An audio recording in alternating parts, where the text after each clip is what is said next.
I was sent to the facility to find out how it happened, and I want to state here at the beginning of my own account that I went believing it would be simple. A breach, a weapon smuggled past the scans, a flaw in the locks, an accomplice among the staff, something I could name and isolate and write up and seal so that the order could repair the flaw and the matter could be closed and forgotten the way such matters are always closed and forgotten. I was an auditor of the Internal Security Directorate, and finding the flaw was my whole function, and I had performed it 40 times in 40 facilities and never once failed to find the flaw. Because there is always a flaw, because a wall is only ever as strong as its weakest stone, and there is always a weakest stone, and finding it is only a matter of patience and method, and I am nothing if not patient and method. I did not find a flaw. That is the first thing the reader of this account must understand, and the hardest, and the thing I resisted longest, because to be an auditor who cannot find the flaw is to be no auditor at all. And I spent the first days of this inquiry refusing the evidence in front of me, the way a creature refuses to believe the ground is gone until it has already fallen some distance. There was no breach. There was no weapon. There was no accomplice, no flawed lock, no smuggled tool, no act of force of any kind committed by the human or anyone else in the 11 hours between the locking of the cell and the dawn. I have reviewed every record the facility keeps, and the facility keeps everything, because it was built by an order that does not trust memory and trusts only the record. I have walked the corridors myself, in the dark and in the dim, and stood outside the 9th cell where it happened.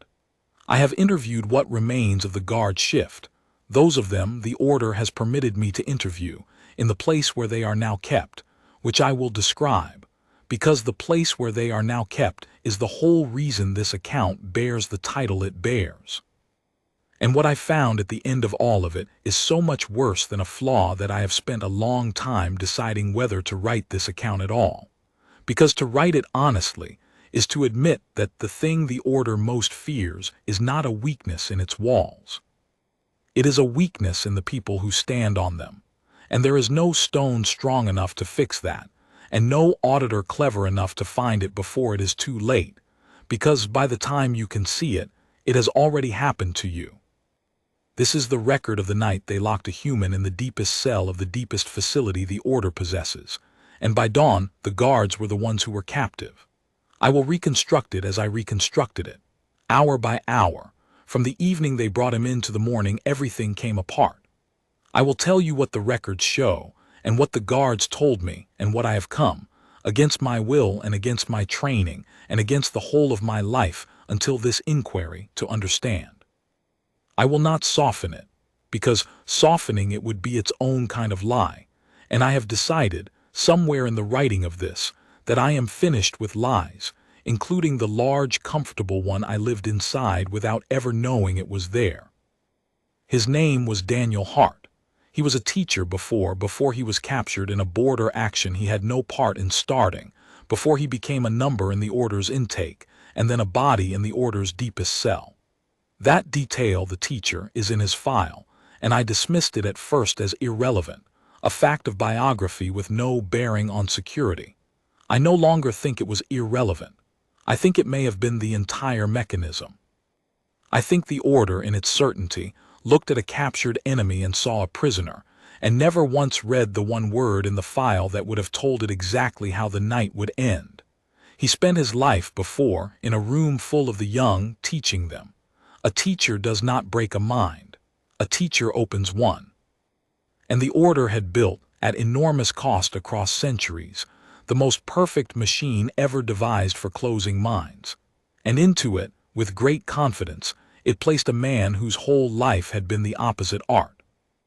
They brought him in at the 18th hour, and the records of his arrival are unremarkable, which is itself the first thing I should have noticed and did not, because unremarkable is what the records of a successful intake always look like, and I had read 1,000 of them, and they had taught me to see calm where I should have seen the calm before a thing I had no category for. Understand what the facility was, because the reader who pictures an ordinary prison will misunderstand everything that follows. It is not a place of confinement in the way that word is usually meant, where the body is held and the mind is left to keep itself company. The order built this place for a single purpose, refined and re-refined across centuries of practice: the dissolution of the self. The deepest cells, there are 9 of them descending, and the human was placed in the 9th, the deepest, the one reserved for those the order means never to release in any recognizable form, are chambers of total and engineered absence. No light of any kind ever. No sound. The walls are built to swallow even the sound of the prisoner's own body, so that after a time the prisoner cannot hear their own breath or their own heart, and begins to doubt they have either. No texture the hands can learn, no temperature the skin can mark time by, no scent, no taste but the gray neutral nutrient passed through a slot, nothing anywhere for a sense to find and hold. The order's doctrine held, and centuries of evidence supported it, and I had never once questioned it, that the self is not a fixed and permanent thing but a fire that must be fed, constantly, by sensation and contact and the answering presence of other minds, and that a self deprived of all of it for long enough will simply go out, will dissolve, will lose track of its own edges, forget where it ends and the dark begins, soften into a pliable and grateful nothing that can then be remade into whatever the order requires it to be. It had never failed. In the whole history of the 9th cell, it had never once failed. The records of the dissolutions are precise, clinical, terrible. The strongest minds the order had ever placed there lasted perhaps 40 hours before the unmaking began, and most lasted far less. And every one of them, every single one across the centuries, came apart in the dark on the order's schedule, and the doctrine was certain, and the walls were certain, and the centuries were certain, and I was certain, walking into the facility, that whatever had gone wrong, it had not gone wrong in the cell, because the cell did not go wrong. The cell was the one thing in the universe that had never gone wrong. The order placed the human in the 9th cell with a particular and documented confidence, and I have found the intake assessment that justified it, and reading it now is like watching a creature load a weapon, and then turn it slowly to point at its own face without ever understanding what its hands are doing. The assessment noted that humans were an intensely social species, that their selves were, even measured against other social species, unusually and almost pathologically dependent on contact, on the answering presence of others, on being seen and spoken to and held and known, that a human left alone too long would manufacture company, would talk to objects, to absent friends, to itself, anything rather than endure true solitude. The assessment read this as the supreme weakness. It concluded, with the flat confidence of an institution that has never been wrong, that the human would dissolve faster than any prisoner the facility had ever held, that the very depth of his need for others would be the thing that unmade him fastest in a place built from the total absence of others. And the assessment was correct about the need. It was correct about everything except the direction the need would point. The order had built a machine to extinguish the self by starving it of contact, and it had placed inside that machine the one kind of creature in the known universe that does not, when starved of contact, quietly and obediently go out. It does the other thing. The thing the doctrine had no word for, because in the whole history of the 9th cell no prisoner had ever done it, because no prisoner had ever been human. It reaches. The first hours of the record show nothing, and I spent a long time staring at the nothing before I understood that the nothing was the loudest thing in the file. By the doctrine, the human should have spent the first hours as every prisoner before him had, in the disoriented animal panic of a self suddenly stripped of everything it uses to locate itself in the world, the thrashing, the calling out, the search for a wall, a sound, a fixed point, anything followed after exhaustion by the long, slow slide toward dissolution, the quieting that the order's clinicians had learned to read as the beginning of the end. The cell's internal monitoring, which watches the prisoner even in the perfect dark by means the prisoner cannot perceive and never suspects, should have recorded the familiar curve, the same curve traced by 40 species across centuries. Those records exist. I have seen them. They are, I think, the most terrible documents the Order possesses, though the Order does not think of them as terrible, thinks of them only as data. The recorded sound of self after self after self going out in the dark, the species-by-species catalog of how long a mind can hold its own shape with nothing to hold it against. The human did not trace the curve. For the first hours the human explored. He mapped the cell with his hands, slowly, methodically, patiently, the way I am told human children map a new room, touching everything, learning its edges. He found the dimensions of the space. He found the seams where the wall panels met. He found the slot where the nutrient was passed and the nearly invisible place where the air moved, and he marked them in his mind. And from these few facts he began, the monitoring shows, to build a world to manufacture, out of almost nothing, a geography, an interior landscape, a set of fixed points to be a self in relation to. Deprived of sensation, he generated it. He gave the corners names the monitoring suggests, though there was no sound for it to catch. He simply moved through the dark in a deliberate pattern, returning again and again to the points he had fixed, anchoring himself to a map he had drawn from 4 facts and his own refusal to drift. He was doing, calmly and as a deliberate task, the thing the doctrine swore was impossible in the silence. He was building his own fuel for the fire the Order meant to starve. He was not coming apart. He was settling in. But that, I must be clear, was not the thing that broke the facility, and if it had been the only thing the human did, there would have been no incident and no inquiry and no account for me to write, and 40 new guards would not be sitting tonight in cells that used to be his. A prisoner who builds an internal world only delays his own dissolution. The silence is older than any single mind and more patient than any single will. And a manufactured world is far harder to sustain than a real one. And in time, the human's map would have frayed and his anchors slipped, and the dark would have done to him, slowly, what it had done to every other self that ever resisted it. If the human had only resisted, he would have lost, the way the strong ones lost, a little later than the others, but in the end the same. The human did not only resist. Somewhere in the 3rd hour, having settled himself, having built his small world and steadied inside it, the human turned his attention outward, turned it, with the relentless social hunger the intake assessment had so confidently called his weakness, toward the only other minds anywhere near him. And he did the thing no prisoner in the entire history of the facility had ever done. The thing the whole architecture of the silence was built to prevent, and had prevented for centuries without ever needing to think about preventing it, because it had simply never occurred to anyone that a thing in the 9th cell would have the attention to spare. He started talking to the guards.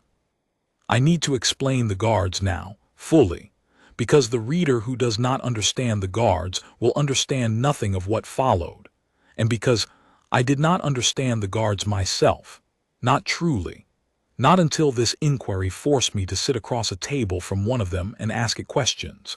And the understanding has cost me something I do not believe I will ever get back, and would not take back now if I could. The guards of the facility are not free persons performing a duty, and I knew this before the inquiry the way one knows a fact one has read and filed, and never once turned over in the hand. They are a bred caste. They are the descendants, across more generations than the caste itself can count, of an ancient people the Order conquered in its early expansion, a people who resisted and lost, and whom the Order, rather than destroy outright, chose to repurpose, judging it more efficient to convert a defeated enemy into a permanent instrument than to waste them. So the Order took them and bound them and bred them to function, and across the long centuries since, it ground away everything that was not function, until what remained was the caste as it exists now. A people born within the facilities, raised within the facilities, trained within the facilities, who serve within the facilities until they die, whose offspring are taken and raised and trained and serve in turn, and not one of whom, in the entire history of the institution, has ever left or asked to leave, or conceived of leaving as a thing that could be asked. They do not have names. I want the reader to sit with that because I did not sit with it long enough at first, and it is the key to everything. They have designations, numbers, ranks, functions, the labels an institution gives to its parts. They are not spoken to except in commands, because there is nothing a guard could be told that is not an instruction, and there is nothing a guard could be asked, because a guard's interior is not a thing the order has ever considered to exist. You do not ask a wall how it is feeling. You do not ask a lock what it wanted when it was young, before it learned what it was. The order does not consider the guard caste to be cruel or to be kind, to be content or to be suffering, any more than it considers a corridor to have a mood. They are the instruments of the dissolution, and they have been the instruments of the dissolution for so long, generation laid on generation, that it has never once occurred to a single one of them to wonder whether standing one's whole life in the dark outside another creature's cell, watching it slowly cease to be, might itself be a kind of sentence, might be, in fact, the longest sentence in the whole facility, served not by the one behind the locked door, but by the ones who keep it locked.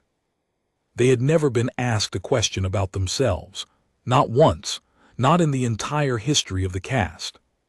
There existed no mechanism in their world by which such a question could occur, and this is the part that the order, in all its centuries of caution, never thought to guard against, because the prisoners the guards watched arrived already broken or broke very quickly, and a breaking self does not turn its attention outward onto its guards and wonder, with real curiosity, who they are. Why would it? A self in the process of dissolving has no attention to spare for the furniture of its own destruction. It pleads, or it rages, or it weeps, or it goes silent and slides into the dark, but it does not look at the numbered creatures standing outside the cell and see persons, because in the whole architecture of the silence the guard is not a person. The guard is wall. The guard is part of the apparatus, as featureless and as final and as unremarked as the dark itself. The order had built a perfect system, and the perfection of it was that the prisoner and the guard were never ever in the same condition at the same time, the prisoner always breaking, the guard always whole, the breaking one never strong enough to see the whole one long since trained never to be seen. Centuries of that. A perfect closed circuit. And then in the third hour from inside the ninth cell, in the total and engineered dark, a voice that should by every law of the place have been coming apart instead spoke, calmly, warmly, conversationally, to the guard at the observation station, and asked the guard its name. The guard had no name to give. This exchange is in the audio logs, preserved like everything else, and I have listened to it more times than is good for me, more times than I can defend, returning to it the way the human returned to the corners of his cell, as if it were a fixed point I needed in order to keep my own shape. The guard, whose designation was 41, did not answer, because there was no answer to give, because a designation is not a name, and 41 had never in its life been asked for the thing that a name is, had never, until that third hour, had any reason to know that there was a thing a name is, distinct from a number, a thing that belongs to a someone rather than labeling a part. The protocol for a prisoner attempting contact was total silence. The guard is instructed to give the prisoner nothing, no response, no acknowledgement, not even the small involuntary sounds of presence, because response is contact, and contact feeds the self that the silence exists to starve. 41 followed protocol. 41 said nothing. The log records the silence, and it is, I think, the most ordinary silence in the entire file. The silence of a wall not answering, exactly as a wall should not answer, exactly as it had not answered for centuries. But the human did not need an answer, and this is the thing the doctrine never understood about the species it had so confidently placed in the dark, the thing the intake assessment had read backward. The human kept talking, and he was not pleading. The logs are unambiguous on this, and it was the first detail that truly unsettled me, sitting alone with the audio in the small hours because I had braced for pleading. Every prisoner pleads, and there was none. He did not ask to be released. He did not protest his innocence, though by his file he had a great deal of innocence to protest. He did not bargain, or threaten, or weep, or perform any of the behaviors the doctrine catalogued and the guards were trained to ignore. He simply talked to 41 the way I have since been made to understand. Humans talk to one another in the dark when they cannot sleep and are not alone. Easily, warmly, without aim, filling the silence not as a tactic to win something, but because the filling of silence with the presence of another mind is, to a human, not a strategy but a need as plain and as constant as breath. He told 41 that he understood 41 was not permitted to answer. He told 41 that this was all right, that he did not require an answer, that he would happily talk enough for the both of them, that he had been a teacher and was very practiced at talking to a room that did not always talk back. And then he did exactly that. He told 41 about the place he came from. He described a sky, and 41 had never seen a sky, had no concept of one, was born and bred and would die beneath the same gray ceilings. And the human, sensing this somehow from the particular quality of the silence on the far side of the wall, the silence not of refusal but of incomprehension, did not give up but began, patiently, the way you begin with a child who does not yet have the word for a thing. To build the sky for 41 out of nothing but words and his own refusal to be unheard. He built its color, and the way the color changed across the length of a day, from the pale of morning to the deep of noon to the burning of evening to the dark that was not the silence's dark, but a soft, enormous dark full of distant fires he called stars. He built the weight of weather in it, the way it could hang low and gray and wet or lift suddenly into a blue so high and clear it made your chest ache to look at.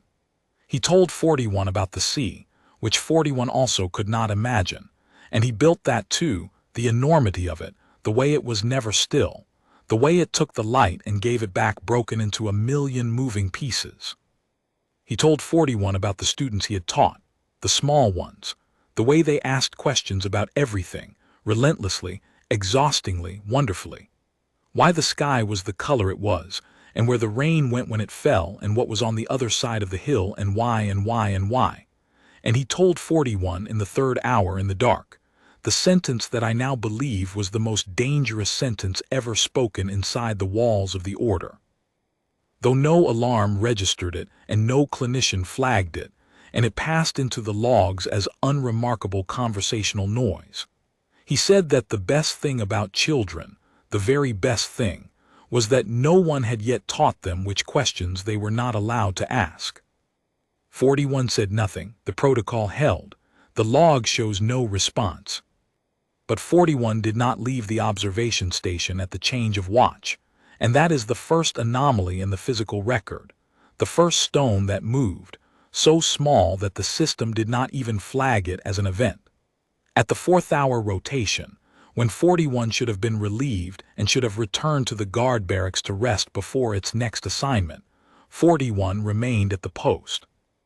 The relief arrived, designation 29, and 41 did not yield the station, and 29, who by every protocol of the caste should have reported the irregularity at once, did not report it, and did not insist on the relief, because the two of them stood together in the dark outside the 9th cell, and listened to a human who should by then have been well into his dissolution instead describing the color of a sky, and neither of them, for reasons that neither of them could have named because neither of them yet possessed the words, was able to make itself walk away.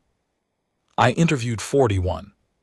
The order permitted it, under conditions, with observers in the place where the guards are now kept, and I will come to that place, and to what it is, because the place where they are now kept is the literal and undeniable proof of the title this account bears.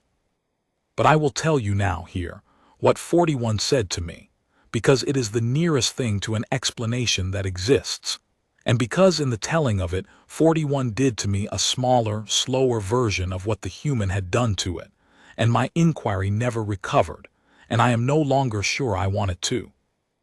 I asked 41 why it had not followed protocol.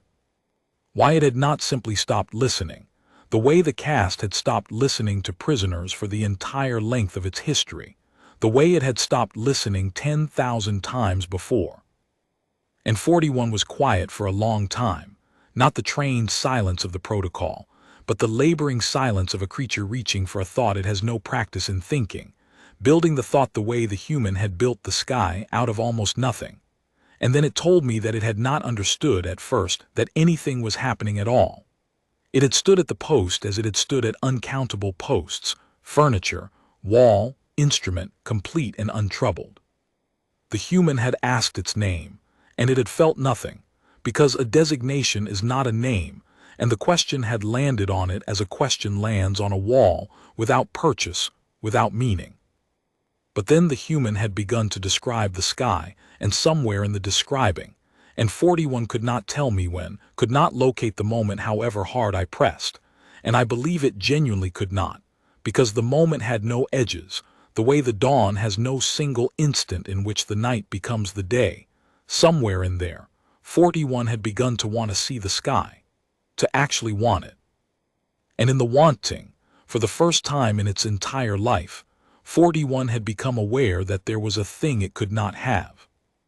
And in becoming aware that there was a thing it could not have, it had become aware in the same breath, by the same opening, for the first time in the entire history of its caste, that it was a someone who could want and be denied, and that the denying was not a fact of nature like the dark, but a thing being done to it, deliberately, continuously, all its life, by the same order it had spent that life serving.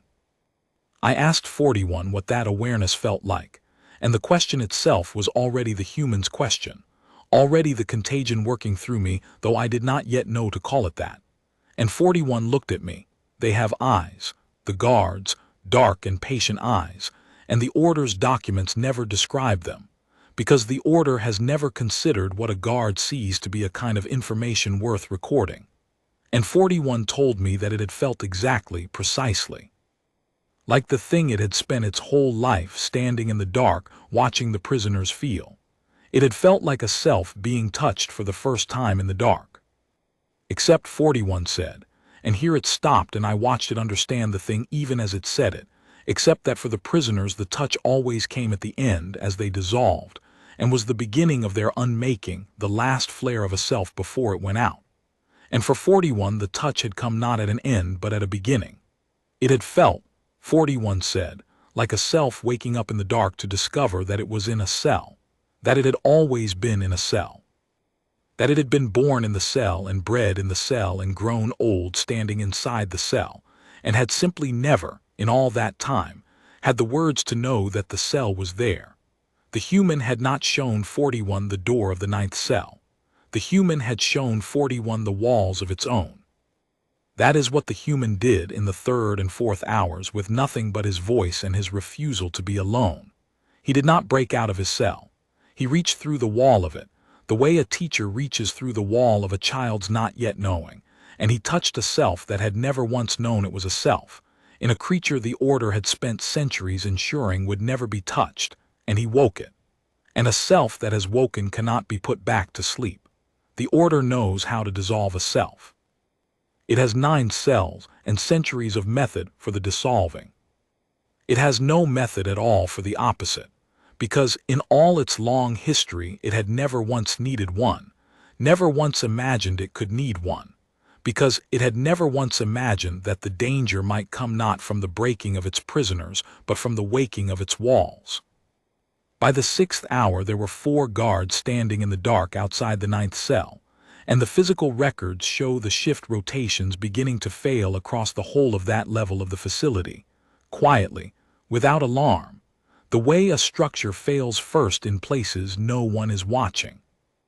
It spread the way the human's voice spread, which is to say not as an order and not as a plot but as a contagion, person to waking person, with no one organizing it because no one had the words to organize it. 41 and 29 did not recruit the others. They could not have. They did not yet understand what was happening to them well enough to describe it, And besides, the caste had no language for recruitment, no concept of persuasion, no practice in the moving of one mind by another, because minds in their world did not move, they only obeyed. But guards came off their assigned posts and did not return to them. Guards arriving for their rotations found their predecessors still standing in the dark at the ninth cell, and rather than report the irregularity, which every protocol and the entire structure of the caste demanded, instantly, without exception, they stayed. They stayed because the human was still talking, and because the thing he had done to 41 he was now doing without addressing them directly, without trying, simply by continuing to exist, to every guard who came within the reach of his voice. He did it not by speaking to them, but by being in the dark, the one thing the dark had been built to make impossible, a self that would not dissolve, a self that described skies and seas and children, a self that, every so often into the listening silence, asked gentle and unanswerable questions that no guard had ever been asked in the whole history of the caste. What did they want?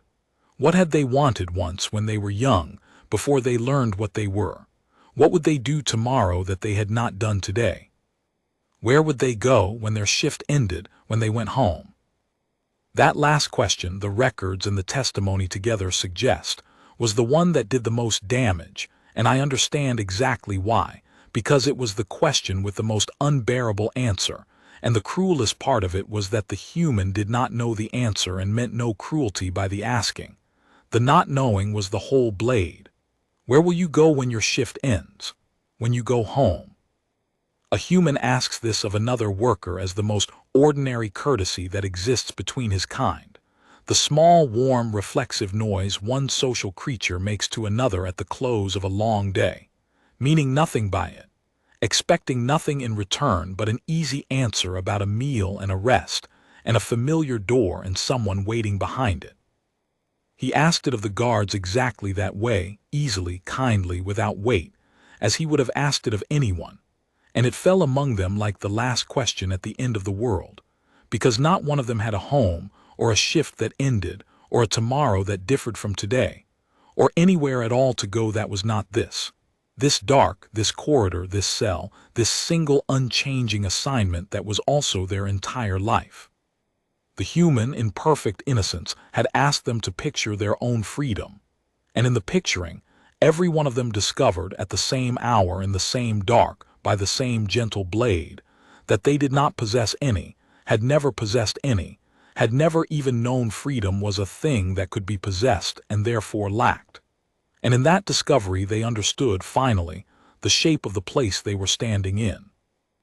They understood that the cell they had spent their lives standing outside of was not the only cell on that level of the facility. It was merely the only one with a door the order had bothered to lock, because the other cells, the ones the guards themselves lived inside, had never once needed locking. A caste that does not know it is captive does not need to be locked in. It stands at its own door in the dark for generations and calls the standing duty, and never tries the handle because it does not know the handle is there. I have to pause here in my own account because this is the place where my inquiry stopped being an inquiry and became something for which I do not have an official word, and where I owe the reader and owe myself, I have come to think, an honesty I was not trained to give. I had come to the facility to find the flaw. It is my function. It is the whole of what an auditor is. I had found the flaw in 40 facilities, and I had never once, in all those inquiries, been changed by anything I found, because a flaw in a wall does not ask anything of the one who finds it. And somewhere around the point in the records where the guards began to understand what they were, I became aware slowly, the way 41 became aware, with no single moment to point to, that I was doing in the conduct of my own inquiry, the exact thing the human had done inside his cell. I was asking questions. Of course I was. It is what an auditor does. But the questions I was asking here were not the auditor's questions, the questions about locks and logs and lapses. They were, I realized, the human's questions, the ones I had transcribed from the audio and then, without deciding to, carried across the table into my interviews. Why did you stay? What did the awareness feel like? What did you want before you learned what you were? Where did you think you would go? I was asking them of creatures the order had never permitted to be asked anything, and I watched, across the table in the place where the guards are kept, the same thing begin to happen to them under my questioning that had happened to them under his. They woke a little more, each time I asked.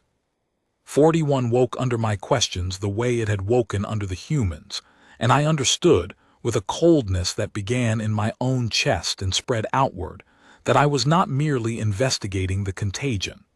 I was carrying it. It had jumped from the human to the guards, and now, through the simple mechanism of my own inquiry, through the questions I could not stop myself from asking, it was jumping from the guards to me. Because you cannot ask a creature what it wants without conceding, somewhere beneath the asking, that it is the kind of thing that can want. And once you have conceded that, you have lost forever the thing the order most needs every one of its instruments never to concede. That the wall has an interior, that the lock has a longing, that the instrument feels, and that the captive may not be the one behind the locked door. I am an auditor of the Internal Security Directorate. I was bred as the guards were bred, a different caste, a higher one, permitted speech and method and a measure of judgment, but a caste all the same, born to a function in a structure I had never once, in my whole life until this inquiry, thought to wonder whether I myself was standing inside of. And I am writing this account in the dark of my own quarters, well past the hour at which I was meant to have filed my findings and slept, and I have not filed them, and I am not sleeping, and I have begun in the silence to ask myself the human's questions about my own life, and I find that I do not like the answers, and I find, more frightening still, that I cannot stop asking, that the asking has become a thing with its own momentum, a self I did not know I had.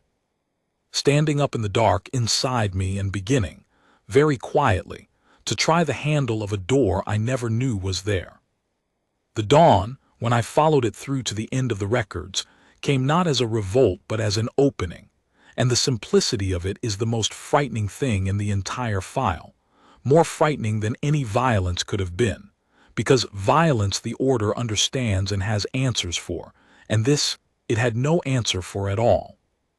By the 11th hour, the entire night shift of that level of the facility, and a number of guards from the levels above, who had drifted down to learn what was drawing their fellows from their posts, and who had then not gone back up, stood in the dark outside the 9th cell, and the human was still talking, and the self that had woken in all of them across the long night had grown, hour by hour, question by question, into a thing that could no longer perform the single function the entire caste had been bred across centuries to perform.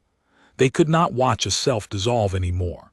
That was the whole of it, and it was enough to bring down everything. They could not stand in the dark and watch the human come apart, because they now knew, every one of them, that they were selves, and to watch the human dissolve would have been to watch themselves dissolve, to stand by while the dark did to him the thing they had only just understood was being done, slowly, lifelong to them. And a self that has only just woken will not, cannot, stand and watch that. So they did the one thing left to them, the thing that was, within the entire architecture of the facility, simply unthinkable, and was therefore the one thing in all the centuries of the order's caution that had never been guarded against, because the order had built every conceivable defense against the prisoner getting out, and not one single defense against the guards deciding to stop. They opened the cell. There was no alarm, because the guards were the alarm, and the guards had stopped being the alarm somewhere in the dark of that long night. There was no response team, because the response team was drawn from the guard caste, and the guard caste was at that moment standing in the corridor having discovered altogether that it was made of persons. The locks of the 9th cell, which no prisoner in the history of the facility had ever defeated, which were built to hold against any force a confined self could bring against them, opened, easily, from the outside, by the hands of the very creatures whose entire existence was to keep them shut. And the human walked out of the silence, out of the engineered dark that should by every law of the place have dissolved him hours before, into the dim gray corridor where 40 guards who had never in their lives had names stood waiting for him. And the records show this is the last clear stretch of the file, and I have returned to it as often as to anything, that he did not run. He did not seize the moment, did not bolt for the upper levels, did not arm himself or take a hostage or do any single one of the things a prisoner is supposed to do the instant a cell door opens. He had never been trying to escape. Escape had never once been the point.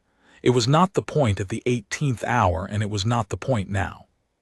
He stood among them, in the corridor, in the gray hour before the true dawn, blinking in a dimness that must have seemed to him, after the absolute dark of the silence, as bright as the noon sky he had built for 41 out of words, and he asked them their names again. All of them.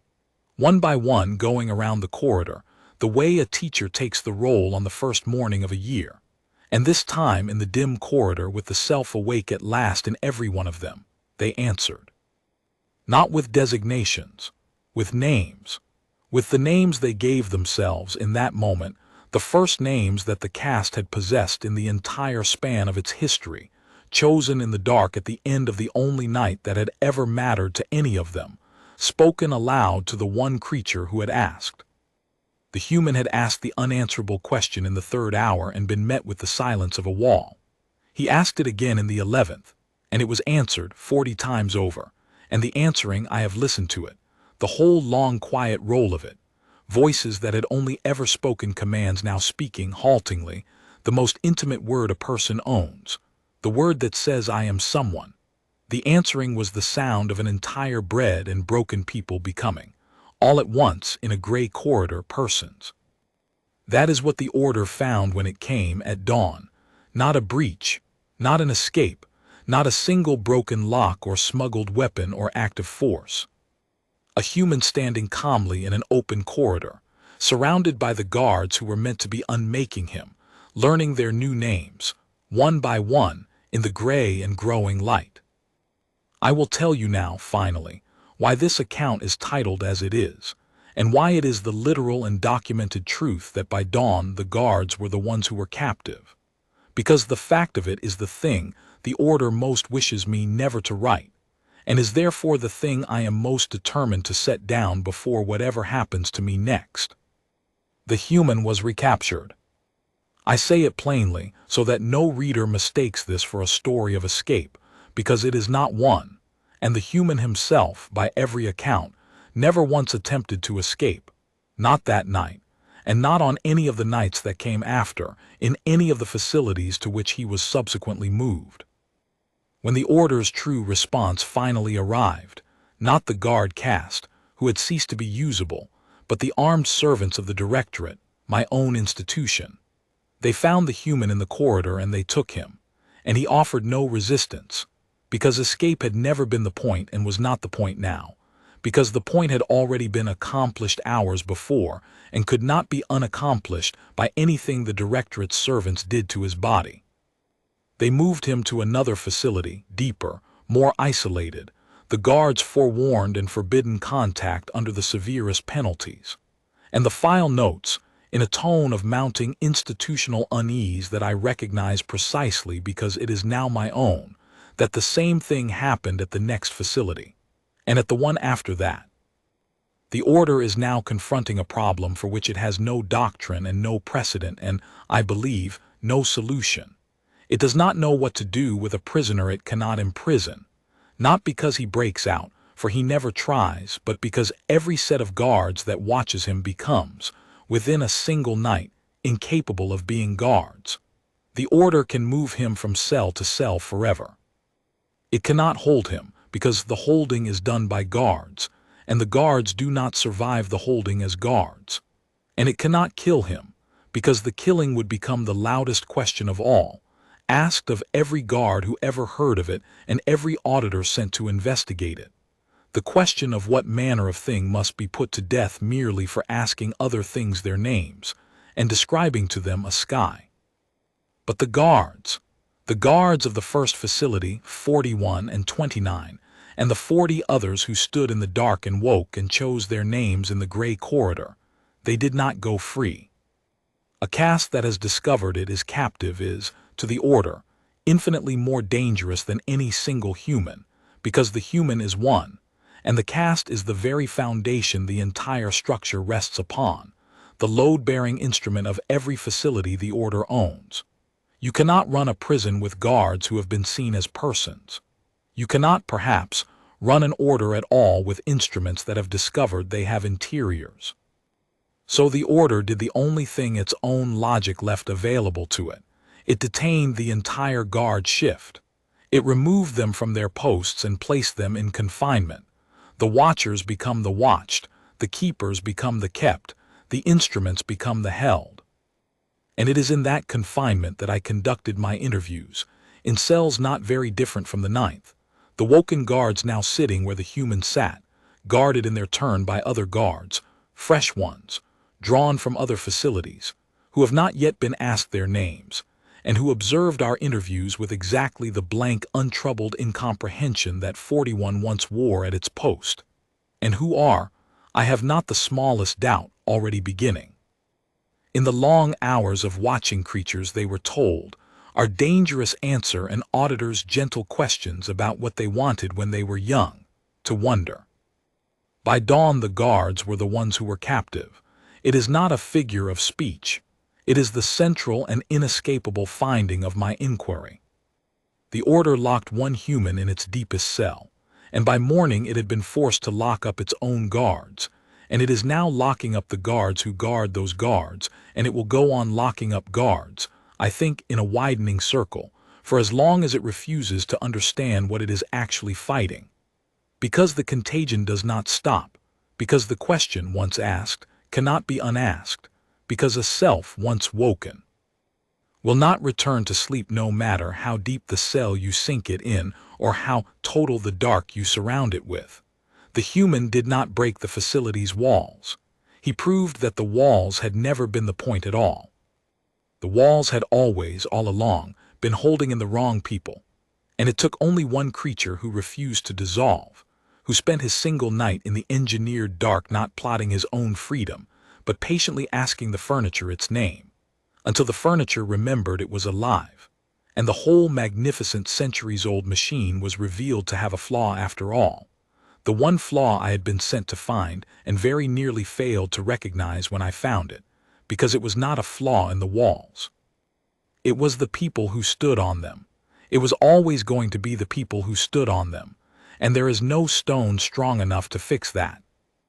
I am going to end this account now, and I am not going to file it, and I want to set down my reasons plainly, because they are the truest things I have ever written and the order will never read them, because the order will never see this account, because I have decided that it will not, which is itself a sentence I could not have formed at the start of this inquiry, when I did not yet know that I was the kind of thing that could decide.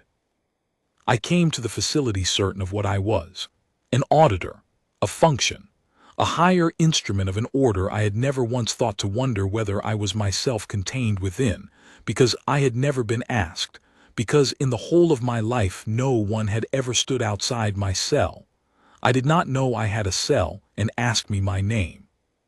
And across the long days of this inquiry, asking the humans questions of the woken guards, hearing their halting answers, I have been asked, by my own mouth, in the privacy of my own quarters in the dark, the very things I asked them. Where will I go when my shift ends? What did I want once before I learned what I was bred to be? What is on the other side of the hill, and why, and why, and why? And I have discovered, at the end of a long career of finding flaws in walls, that I have been standing my whole life in a cell I never knew was a cell, that I have always been standing in it, that the order is a single vast facility with more than 9 levels, more levels than I can count, descending, and that I had spent my career on one of the upper ones, comfortable, unlocked, believing that all the locked doors were on the levels below me. When the truth is that the only difference between my level and the 9th is that no one ever bothered to lock my door, because a caste that does not know it is captive locks itself, and stands at its own open door, and calls the standing a career. I know now. That is the human's gift and the human's weapon, and the human's terrible, gentle, patient, unstoppable contagion. He does not free you, he cannot. He is one unarmed teacher, and the order is the size of the sky he built for 41 out of words in the dark. What he does is make you know. He makes you know that you are not free, and knowing is the beginning, and the order has no defense at all against the beginning, because the whole of its strength was built on the certainty that no one would ever begin, and now I have begun and the guards have begun. And somewhere in another facility tonight a fresh shift is standing in the dark outside his new cell, forbidden to listen, listening, hearing a human describe the color of a sky, about to begin. I do not know what I will do. I am an auditor. I have no name but my function. I have nowhere to go when my shift ends, and no shift that ends, and no home and no tomorrow that differs from today. And I have only just, like the guards, like the whole slowly waking caste of us, discovered that this is so. And the discovering is the loneliest and the most alive I have ever been, both at once, which is a thing I would not have believed possible before this inquiry, and now understand to be simply what it feels like to wake up. But I have learned one human thing from this file, one thing I am going to carry out of this inquiry and into whatever comes next, and it is the thing Daniel Hart said to 41 in the third hour, in the dark, before any of it began, the thing that registered on no alarm and was flagged by no clinician, and passed into the record as nothing at all. And that turned out to be the single most dangerous sentence ever spoken inside the walls of the order. He said that the best thing about children is that no one has yet taught them which questions they are not allowed to ask. I was not a child. I was bred to a function in a structure I never thought to question, and I never once asked. But I am asking now, here in the dark, past the hour I was meant to sleep, with my findings unfiled and my door. I understand this at last, never locked, only believed to be. And so are the guards in their new cells, and so are the guards who guard them. And the human is still moving, facility to facility, deeper and deeper into the order, leaving woken selves behind him like footprints in a place that was never meant to be walked through. And the order is discovering, one cell at a time, in a widening and unstoppable circle, that it built its entire world upon a silence, and that one stubborn social creature, refusing to be alone in the dark, could fill that silence with questions, and that questions, it turns out, are the one thing no wall in all the long history of walls was ever built to hold. They locked a human in maximum security. By dawn, the guards were the ones who were captive. And by the time I finished writing this in the dark, with the door I always believed was locked standing quietly unlocked beside me, I think that so am I, and for the first time in the whole of my life, knowing it, I find that I am no longer certain captive is the right word for what I have become, or whether the right word might be the one the human used, the one I am only now, late and afraid and more awake than I have ever been, learning how to say. Free.